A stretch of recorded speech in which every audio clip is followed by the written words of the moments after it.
Do you ever feel like no matter how hard you try, you just can't seem to grab someone's attention?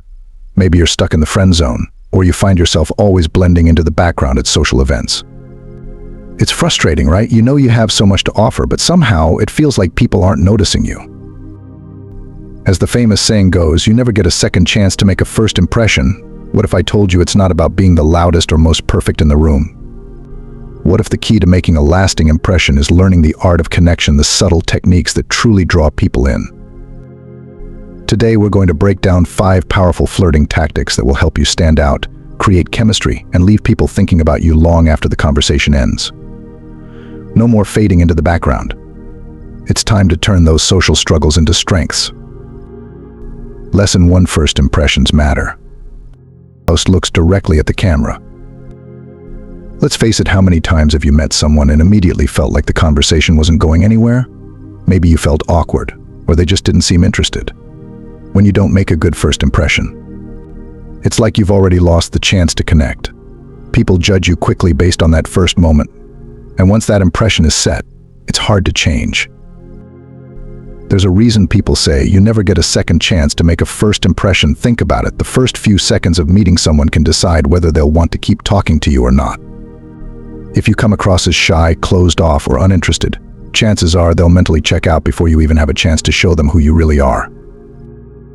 So how do we fix this? The key is confidence.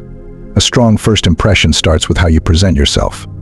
It's not about having the perfect outfit or saying the cleverest thing. It's about how you carry yourself and the energy you bring to the conversation. People are naturally drawn to those who seem relaxed and approachable. If you walk into a room looking like you're having fun and enjoying the moment, others will pick up on that and want to be a part of it. Think about it this way: if you want to make a great first impression, the little things matter. A smile when you meet someone shows warmth and approachability. Eye contact signals confidence and interest in the conversation. And standing tall with good posture doesn't just make you look more confident. It helps you feel more confident too. The first impression is your chance to show that you're comfortable with who you are and ready to connect. Don't worry about being perfect, just be genuine and let your confidence speak for itself. Lesson 2: Humor breaks barriers.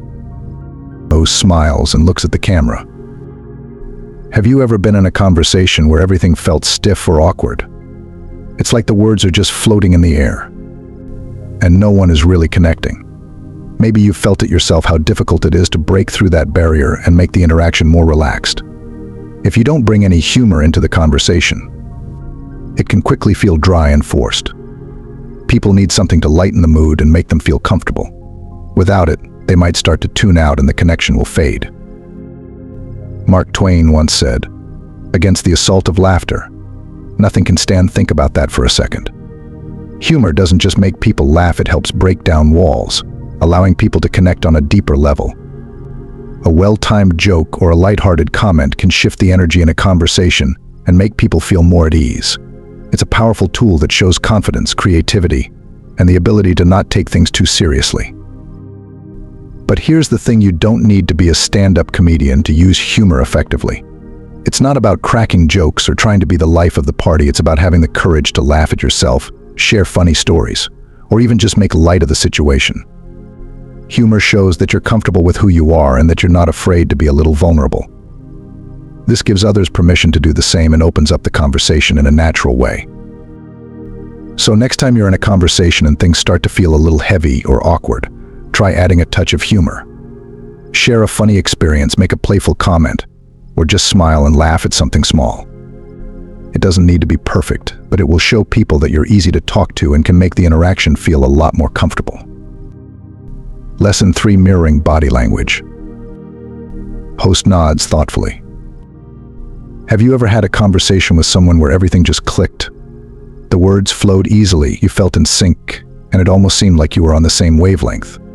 But then, there are times when the conversation feels a bit off, like you're talking to a wall. If you're not aware of your body language, these moments can happen more often than you'd like. The truth is, if you're not connecting physically through your gestures or movements, the conversation can feel distant and impersonal. Here's where the concept of mirroring comes in. It might sound simple, but it's incredibly powerful. Mirroring means subtly copying the other person's body language, like leaning in when they do, or nodding when they're speaking. It creates a natural, almost invisible bond. Oprah Winfrey once said, "If you want to connect, lean in." This simple advice is rooted in how we communicate on a non-verbal level. When you mirror someone's movements, you're subconsciously telling them, "I'm engaged, I'm here, and I'm listening." It's a sign of connection and shows that you're in tune with the conversation.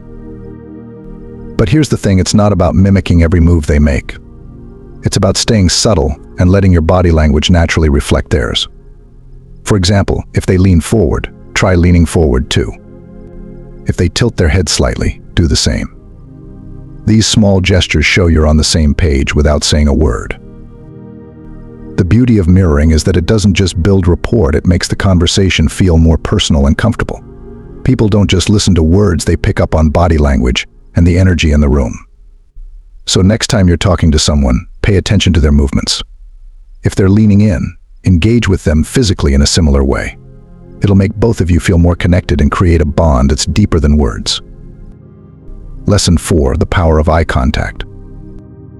Host looks directly at the camera, smiling. Have you ever found yourself in a conversation with someone, but it felt like they weren't really present? Maybe they were looking around the room, distracted by their phone, or just not making eye contact. It can make you feel like the other person isn't interested or that there's no connection. The truth is, without eye contact, the interaction can feel hollow and disconnected. But when you do make eye contact, it signals that you're fully engaged, and suddenly, the conversation comes to life. There's a powerful quote by Albert Mehrabian that says 80% of communication is nonverbal. Think about that. Most of what we convey in a conversation isn't through the words we speak, it's through our body language, tone, and especially our eyes. Eye contact is one of the most direct ways to express interest and build a deeper connection. When you lock eyes with someone, you're telling them, "I'm here, I'm listening, and I care about what you're saying." It's an instant signal that you're engaged and open. But here's the catch, it's not just about staring at them without blinking. It's all about balance. Too little eye contact can seem like you're distracted or disinterested, while too much can make the other person feel uncomfortable. The key is to make eye contact for a few seconds at a time, then break it to create a sense of intrigue. For example, while they're talking, maintain eye contact for a few beats, then casually look away before making eye contact again. This subtle back and forth keeps the connection alive while also keeping things natural and comfortable. The next time you're having a conversation, really focus on your eye contact. Hold their gaze for a few seconds, smile, and then look away briefly. It will make you appear more confident, engaged, and genuinely interested in what they have to say. Trust me, this small gesture can turn a casual conversation into something meaningful and leave a lasting impression. Lesson 5, the push and pull dynamic. Host smiles knowingly at the camera. Have you ever noticed how some conversations just seem to flow effortlessly, while others feel like you're either pushing too hard or pulling away? If you're always the one doing all the chasing, it can make things feel one-sided, and that's where things start to feel off. On the other hand, if you're too distant or unavailable, the connection can feel cold, and they might start to lose interest. This is where the push and pull dynamic comes in. It's about finding that perfect balance of showing interest while also keeping a bit of distance, creating a playful tension that keeps the conversation exciting. There's an old saying by Mark Twain, the secret of getting ahead is getting started well. When it comes to flirting and attraction, the secret is in creating that back and forth. When you push showing disinterest or pulling back for a moment, it sparks curiosity. They'll start to wonder, wait, are they interested or not? It creates that playful tension that makes them lean in closer. And when you pull showing warmth, affection, or interest, it draws them back in, making them feel validated and wanted. This dance of push and pull keeps the energy alive and keeps them on their toes. If you're always showing too much interest, they might feel like they have you figured out. But if you're too distant, it might feel like you're not really interested at all. The key is to be unpredictable in a fun way. For example, you could give them a compliment, then jokingly say something like, "You're lucky I'm even talking to you today." This light teasing creates a fun dynamic where they'll feel like they have to earn your attention, which keeps things interesting. Next time you're in a conversation, try adding a bit of playful push and pull. If they say something funny, laugh and show your interest, but then pull back just enough to make them want more. It's not about playing games, but creating a connection that feels alive and dynamic. This balance of tension and warmth will keep them thinking about you long after the conversation is over.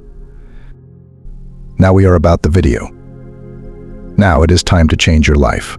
Write down a comment and say that you want to change your life. No matter how difficult it is to change, I will read each of. Your comment features one of the best comments in our channel. If you want a daily dose of unfiltered motivation, subscribe to our channel.